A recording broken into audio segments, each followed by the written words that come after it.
check this out. Got a little swan friend. Hi there, buddy. Hold on.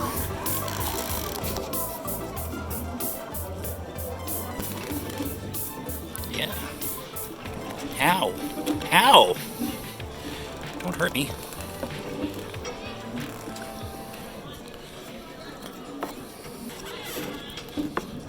Gently. There you go. That's it. Bye-bye. Swan bites hurt. Here's the Conway Railroad Bridge. My friend Mandi. Hi, Mandi. Hey, Donnie. I love you both. I love you You just love me. Yeah. And this is the Castleton Hudson Bridge. First one is a railroad bridge. Second one is cars.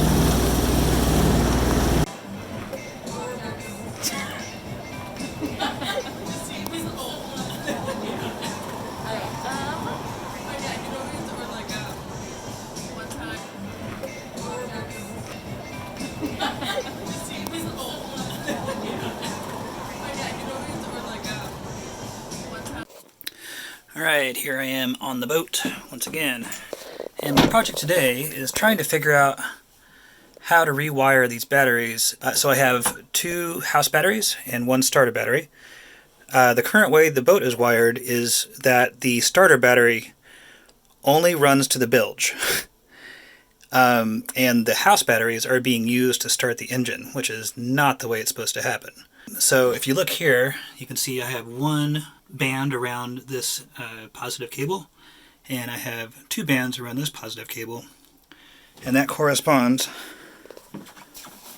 to the 1 and 2 battery switch. What should happen is that both of those are on 1 and the starter battery is on 2. Alright, so I have 3 grounds coming off of these batteries. 1, 2, 3, 4 really. Now this little one goes into this conduit here, comes out here, and goes all the way up to the battery charger, and that's where it comes out. So that's my battery charger. This first big one here, that one goes right down there to the engine, and the other big one right there goes straight up here, comes out back here, and runs all the way to ground the entire DC portion of the distribution panel. Now, where does this little yellow ground go? It goes to the bilge, and only to the bilge. So this guy goes in here, runs up inside this conduit here, and then pops out somewhere up here. Okay, and then it pops out right there, and this says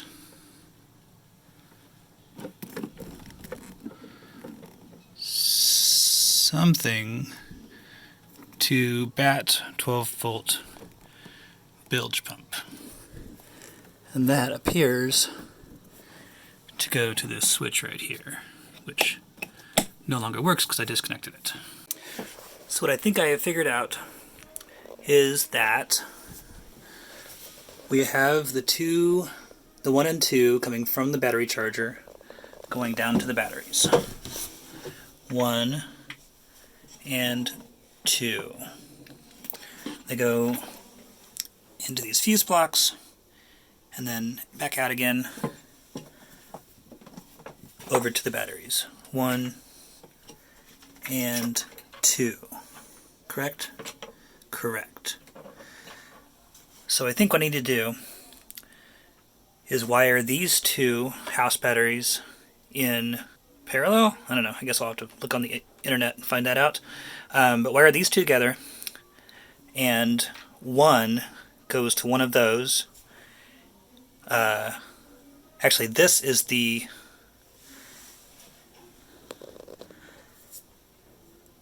That's the thing that provides all the amperage.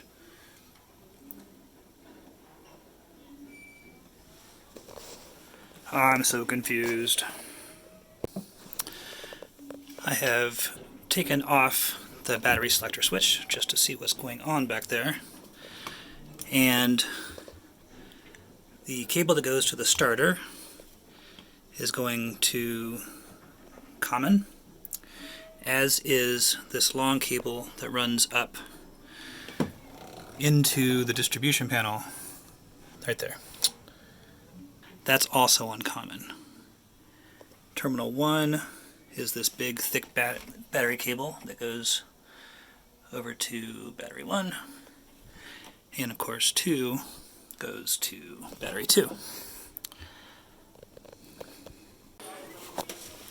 I finished my battery project, and now I have two separate banks of batteries. I have my starter battery wired through all this mess, going to the position number 2 on the battery selector. And then I have my two house batteries connected via common positive, and then this positive here runs to position 1 on the switch. And then I have a negative here, a negative here, and a negative here, and these are all connected. And then this negative runs off to the engine. This one goes up to the battery charger, and this one down here. This one goes to the battery charger, this one goes to the engine, this one goes to the negative bus bar up in the instrument panel. Comes out right there. And so now, when I turn my battery selector switch, it does what it's supposed to. So I have off is off, obviously. If I put it on 1, it only draws from my house bank. So I'm sitting here listening to music. Both, it will draw from both, and 2 will only draw from my starter battery. Now I have my starter, this one here, running into the common switch on this, so I understand that to mean that if and I've tested this, whether it's on 1, both, or 2, the starter will work. And I assume that just means that if my house bank is dead or I forget, then it will still start. I'm not quite sure why I wouldn't have to have it on both or 2 to start it. If anybody has any ideas about that, please leave me a comment. I think I'm doing something wrong, as is almost always the case on this boat so far. Anyway, just wanted to show you the result of that. I think I pretty successfully isolated these two batteries, and they are now being charged as separate units instead of the starter battery was only going to the bilge before. Now it is actually starting the boat, which takes the load off of these house batteries, which are not made to provide that quick kick the way the starter battery is supposed to. Hello. So my project today is to sort out this wiring tangle over here. It's quite a mess. It's not as bad as some boats that I had looked at, but it's still kind of a mess. And what I have realized is that the Helm Instruments wires are these two little guys right here, and they run right up to my two Raymarine Delios, which are located right out here. The problem with that is that I also have this Raymarine autopilot, which currently is sort of Frankenstein together, using all this stuff. So this power, the power for this little bar, comes from this is super professional, please don't laugh, comes from this wire down here, which according to the DC panel is the 12-volt outlets. So it goes into here, through all of this stuff, and back out through here, blah, blah, blah. So, anyway, short story long, my plan is to wire a new DC, I don't know what these things are called, a bundle of wires, over to the other side. And so I will hook that up to the nav instruments, which are here, and I'll run them over the other side. So both my autopilot and all the instruments over there, plus any instruments I have on this side over here, will all be going to the same breaker switch. And the other cord I will return to DC outlets, which currently there are none, but I'm going to put several in. One down here to replace this old DC outlet which was disconnected, and also those two holes over there are going to have USB chargers. One there and one there. Also, as part of my rewiring project, I'm trying to figure out where all these wires are going to. They're not labeled. There's a big bundle of wires here. The DC outlets and the water pump are among two of them. I assume that the water heater and the refrigeration are the other two. Neither one of those are working at the moment, and that's also one of my projects, is to replace those. But I've been adding these identification tags so I can tell which wires are what, which is helpful. So I ordered some LED replacement lamps for my running lights. And I'm going to open up the box and see what is in here. I got a green one, a red one, and I got a warm white. Hope it's not too warm.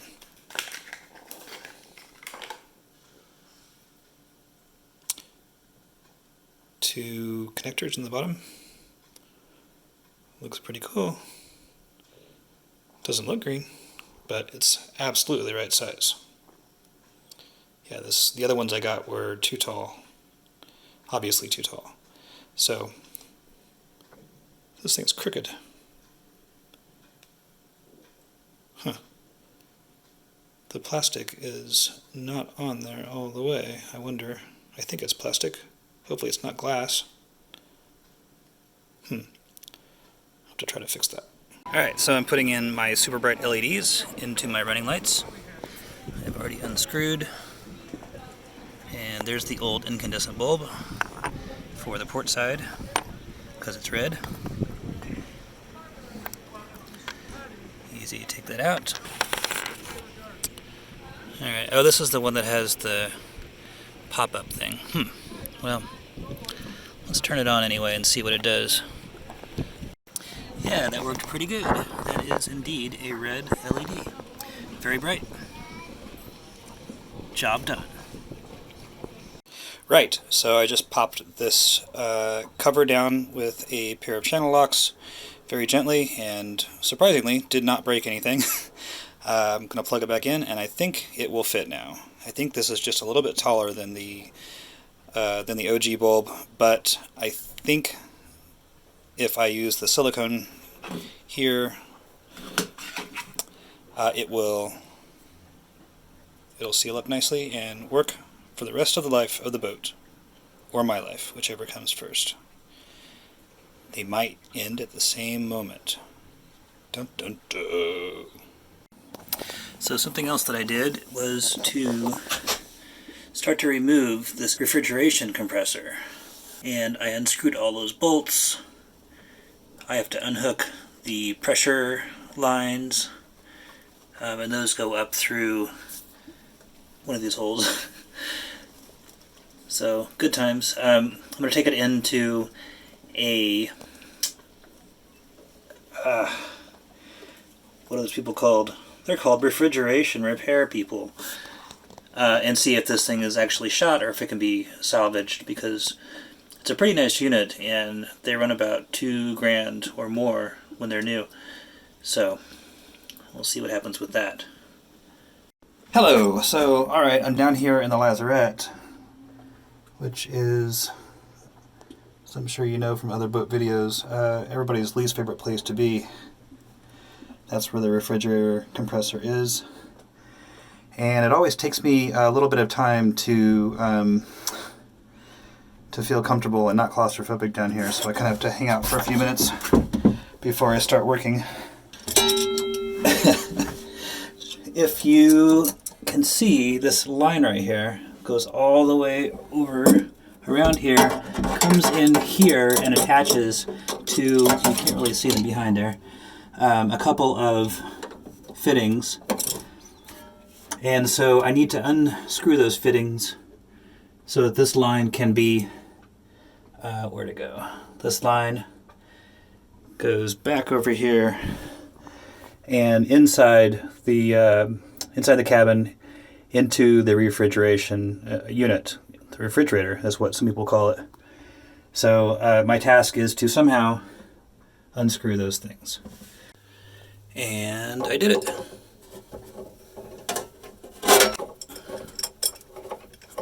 There we go. Undone. Alright, so that's that one. Now I have one more to go, the one right below it. Okay, I have got them both disconnected. They are hanging down here somewhere. Back there. Hiding. So this whole thing is now disconnected from the wall. It is quite heavy. I have disconnected all the power cables, and that comes through right up here.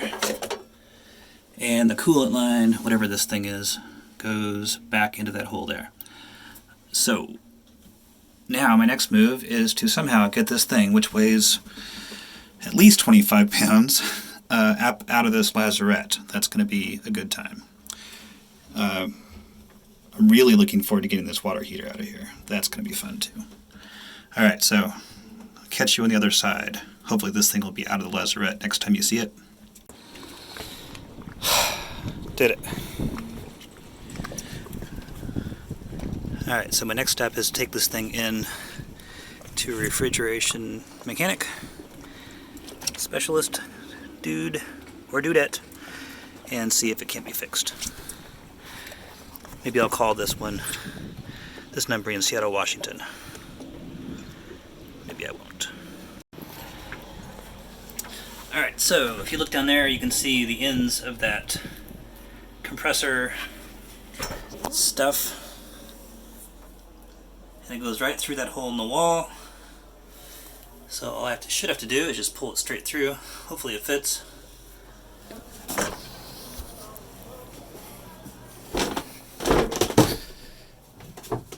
And this is the cold plate, and that line runs straight through that hole right there.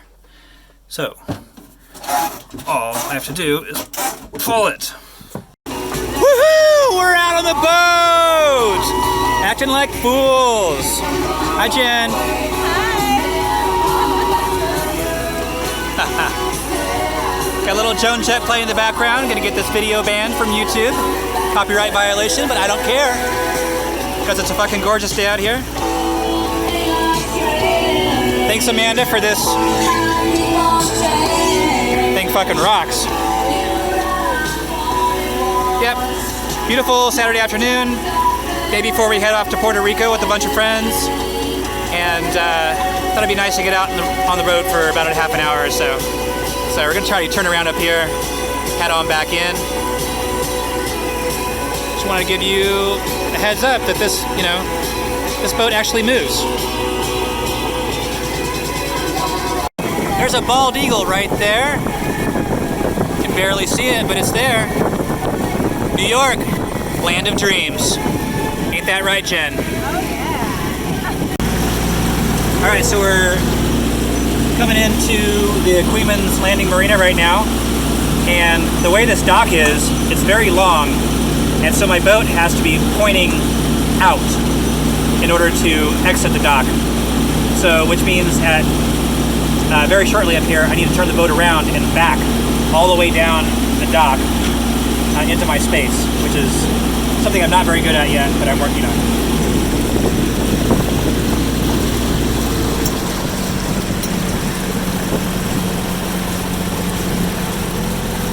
So around here in this wide spot, I'm going to do a U-ey and throw it in reverse, hopefully not crash. And, oh shit, here comes this little dinghy here. I have to get them past me before I turn around. Afternoon! Alright, here we go.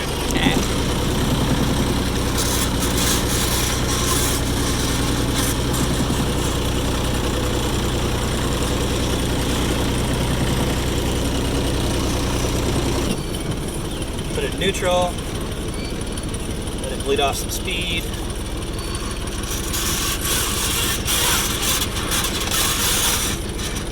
Throw it reverse. And we just do this whole thing very slowly.